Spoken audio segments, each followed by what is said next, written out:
গ্রামের এক কোণে সবুজ ফসলের মাঝখানে ছোট্ট একটি কুঁড়ে ঘরে বাস করত রাহুল ও তার পরিবার। রাহুলের বাবা ছিলেন একজন সাধারণ কৃষক, মা সংসারের কাজ সামলে হাতে সেলাইয়ের কাজ করতেন। তারা সাদামাটা জীবনযাপন করলেও ছেলেকে বড় করে মানুষ করার স্বপ্ন তাদের অন্তরে গভীরে লুকানো ছিল। রাহুল ছোটবেলা থেকেই পড়াশোনায় ভালো ছিল। স্কুলে সে সবসময় সবার প্রথম হতো। তবে ভালো স্কুলে পড়ানোর মতো টাকা ছিল না তাদের কাছে। একদিন স্কুলের শিক্ষক এসে আর রাহুলের বাবা মাকে বললেন, আপনার ছেলেকে শহরে ভালো স্কুলে ভর্তি করান, ওর অনেক প্রতিভা আছে, সঠিক সুযোগ পেলে ও অনেক দূরে যাবে। বাবা মা একে অপরের দিকে তাকিয়ে একটা সিদ্ধান্ত নিলেন। নিজেদের ইচ্ছাগুলো ত্যাগ করে হলেও তারা রাহুলকে ভালো পড়াশোনার সুযোগ দেবেন। বাবা নিজে ক্ষেত জমি বন্ধক রাখলেন, তার মা সারা রাত সেলাই করে কিছু টাকা জমানোর চেষ্টা করলেন। রাহুল শহরের স্কুলে ভর্তি হলো। নতুন পরিবেশ, নতুন মানুষদের সঙ্গে মানিয়ে নেওয়া তার পক্ষে সহজ ছিল না।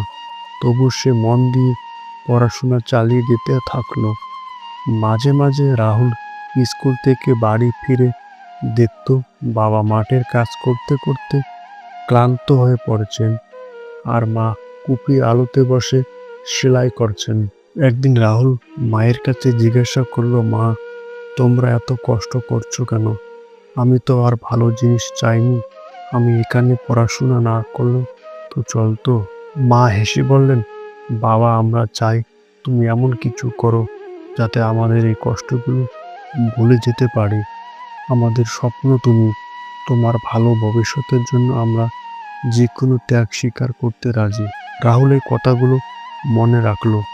সে আরো কঠোর পরিশ্রম শুরু করলো। পড়াশোনায় মনোযোগ বাড়ল। দিন কেটে গেল। স্কুল শেষ করে সে কলেজে ভর্তি হলো।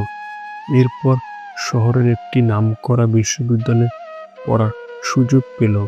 যখন রাহুল বিশ্ববিদ্যালয়ে পড়ছিল, বাবা মা নিজেদের চাহিদাগুলো আরো কমিয়ে দিলেন। বাবার পুরনো লুঙ্গি ছিঁড়ে গেছে, তবু নতুন কিছু কেনার কথা ভাবেননি। মায়ের হাতে অসংখ্য সুইয়ের পরার দাগ পড়ে গেছে, তবুও তাদের মুখে এক চিলতে হাসি ছিল, কারণ তারা জানতেন তাদের ছেলের স্বপ্ন একদিন বাস্তব হবে। বছর কয়েক পর রাহুল পড়াশোনা শেষ করে একটি বড় কোম্পানিতে চাকরি পেল। চাকরির প্রথম মাসের বেতন হাতে পেয়ে সে বাড়ি ফিরল।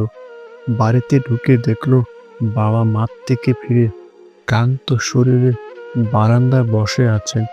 মা রান্নাঘরে চুলোয় রান্না করছেন। রাহুল মায়ের কাছে গিয়ে বলল, মা, তোমার হাত দুটো দাও। মা বিস্মিত হয়ে তার দিকে তাকালেন। রাহুল মায়ের হাত ধরে প্রথম বেতনের পুরো টাকাটা তার হাতে তুলে দিল। মা কান্নায় ভেঙে পড়লেন। বাবা বারান্দা থেকে উঠে এসে বললেন, তুই আজ আমাদের গর্ব। রাহুল, তোর জন্য আমরা এতদিন ধরে কষ্ট সহ্য করছি, আজ মনে হচ্ছে সবকিছু সার্থক হয়েছে।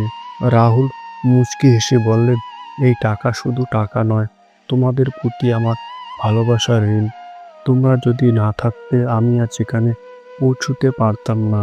সেদিন থেকে রাহুল তার বাবা মায়ের জীবনকে সুখী করার জন্য প্রতিজ্ঞাবদ্ধ হয়েছিল। বাবা মা যেন কোনোদিন আর কষ্ট না পান, সে দায়িত্ব সে নিজের হাতে নিল।